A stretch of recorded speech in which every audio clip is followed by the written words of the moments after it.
Labadiena gerbėmieji ponai ir ponios, šiame nedidelėme video mes pakalbėsime apie vieną įdomų filtrą, kuris vadinasi 5 žvakių taisyklė ir kuri gali pagerinti jūsų sandorių atidarimus, atfiltruoti dalį apgaulingų įėjimų praktiškai pagal bet kurią Forex strategiją. Taigi, kasgi tai per filtras? Reikalas yra tas, kad rinka turi savo atmintį.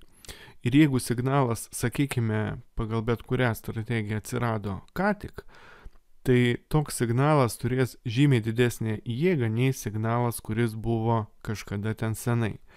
Kodėl? Todėl, kad rinkoje nuolat kažkas vyksta, ateina nauja informacija, atsiranda daug kitų signalų pagal kitus įvairius techninius indikatorius, išeina kažkokios naujienos, keičiasi prekybos sesijos, keičiasi prekybos dienos, jeigu, tarkime, prekiavome aukštame laiko intervale. Ir tai, kas buvo tam tikrą žvakių kiekį atgal, jau tampa mažai reikšmingų dalykų. Ir būtent toks optimalus žvakių kiekis yra lygus 5. Imkime ir panagrinėkime pavyzdį. Tarkime, jūs nustatėt, kad einamajame grafike vyrauja meškų trendas žemyn ir būtų verta atsidaryti pardavimo sandorį, kai įvyks korekcija. Ir korekcija įvyksta, atsiranda štai šioje vietoje pinbaras ir jūs nusprendėt pagal pinbaro modelį atsidaryti sandorį pardavimui. Taip? Na, mes čia nenagrinėsime, kiek tai buvo teisingas įėjimas pagal pinbarą, tiesiog nagrinėjame pavyzdį, kaip taikyti 5 žvakių filtro taisyklę. Taigi, jūs įėjote į rinką pagal šį pinbarą, atsidarėte pardavimo sandorį ir kas vyksta toliau. Mes laukiame 5 žvakes, taip, po atsidarimo 1, 2, 3, 4, 5. Šitos dalies mes nematome ir ką mes matome, kad po 5 žvakių praktiškai nieko neįvyko. Rinka beveik nepajudėjo iš vietos, žvakės yra visai mažytės, akivaizdu, kad nebuvo jokių stambių pardavėjų, stambių judėjimų ir kadangi nieko nevyksta 5 žvakių eigoje po signalo atsiradimo, mes darome išvadą, kad rinka šį pinbarą arba užmiršo, arba ignoravo, arba palaikė mažai reikšmingų. Galbūt tuo momentu buvo kažkokie kiti signalai, arba tiesiog pritrūko impulso, pritrūko degalų, neatsirado rimtų pardavėjų judėjimų žemyn. Ir tokiu būdu mes laikome, kad rinka šį signalą užmiršo ir po 5 žvakių, jeigu niekas nevyksta, mes iš sandorio išeiname. Ir šiuo atveju, kaip matome, nebereikalo, kadangi tai būtų mus išgelbėję nuo stopo. Galbūt būtume išėję net su keliais punktais pelno. Iš tikrųjų, 5 žvakių filtras yra labai logiškas, tiesiog jeigu mes įėjome į rinką pagal signalą, pagal mūsų prekybos sistemą ir jeigu niekas nevyksta 5 žvakių eigoje, mes sandorį uždarome.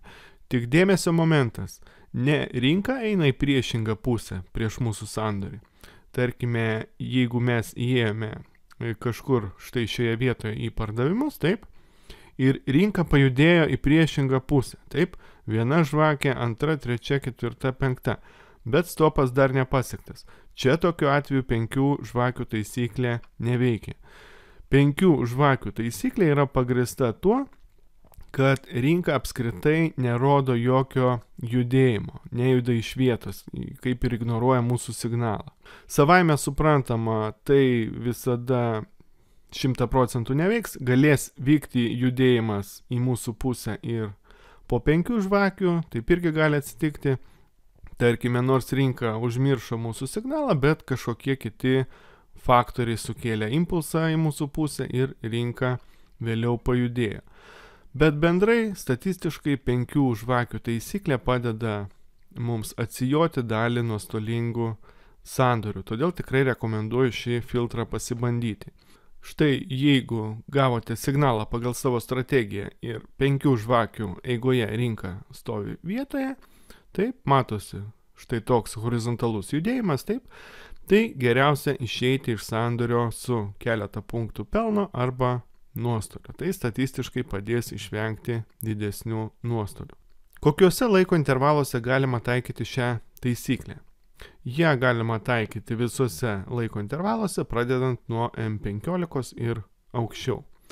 Taikyti šį filtrą ant M1, ant M5 neverta, nes tokiuose trumpuose laiko intervaluose visiškai nėra jokios žvakių formavimo logikos, todėl pradedant nuo M15 ir aukščiau galime taikyti šią taisyklę. Ir štai dar vienas pavyzdys pagal gėpų uždarimo strategiją H4 laiko intervale, atkreipkite dėmesį. Tai svarbu, viena žvakė yra 4 valandos. Taigi atsidarė rinka pirmadienį, atsidarė su gėpų žemyn ir jūs nusprendėte sužaisti pagal šią gėpų uždarimo strategiją. Kaip mes žinome, 70% atveju gėpai yra linkę užsidaryti, taip, uždaryti štai šias tuščias ertmes. Tai yra, jeigu gėpas buvo žemyn, kaip šiuo atveju, tai 70% atveju, kad kaina kils į viršų iki kainos užsidarimo penktadienį maždaug. Taigi, tarkime, mes įėjome kažkur štai šioje vietoje į pirkimus, tikintis, kad gėpas užsidarys.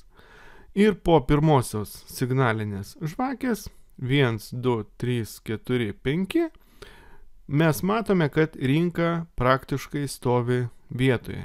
Nieko nevyksta, nedideli judėjimai 10 punktų ribose, H4 laiko intervalų tai yra labai mažai. Ir tokiu atveju mes sandorį uždarome. Kadangi nėra jokios jėgos rinkoje, rinka ignoruoja mūsų gėpą ir jokios prasmės toliau laikyti sandorį nėra.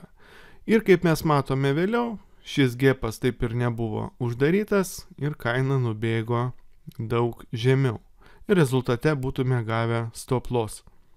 O 5 žvakių taisyklė šiuo atveju būtų mus išgelbėjusi. Dar sykį norėčiau pabrėžti, mes išeiname iš rinkos ne tada, kai kaina eina prieš mus, o tada, kai 5 žvakių eigoje po mūsų signalo ji stovi vietoje. Tai yra tada, kai rinka, galima pasakyti, yra mirusi horizontaliai, joje nėra jokių stiprių pastebimų judėjimų. Na, jeigu prasuktume grafiką aukštesniuose ypač laiko intervaluose, tarkim H4, mes pamatytume, kad tokių vietų, kai rinka yra mirusi, jų nėra taip jau ir daug. Todėl nemanykite, kad 5 žvakių taisyklė yra kažkas stebuklingo. Ji veikia tam tikrose sąlygose, kai vyksta būtent horizontalus judėjimas. Dar vienas pavyzdys pagal price action strategiją. Štai šioje vietoje ant lygio pas mus susiformavo išorinio baro modelis, taip? Ir tarkime, užsidarius štai šiai žvakiai, šioje vietoje jūs nupirkote. Po to, ką mes matome? Mes matome kaip ir horizontalų judėjimą, bet čia yra keletas niuansų. Visų pirma, buvo atsidarimas pirmadienį, taip, ir mes matome, kad kaina po to judėjo maždaug apie 20 punktų diapazone ir nors rinka stipriai ir nenukeliavo kažkur toli po 5 žvakių, bet judesys ir šiokia tokia sumaištis buvo.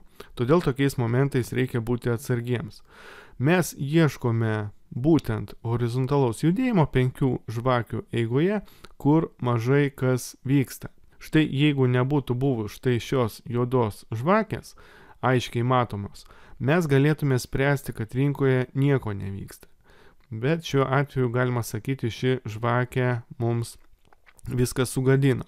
Todėl sekame, kad rinka būtų ir horizontali ir nebūtų štai tokių šokinėjančių žvakių.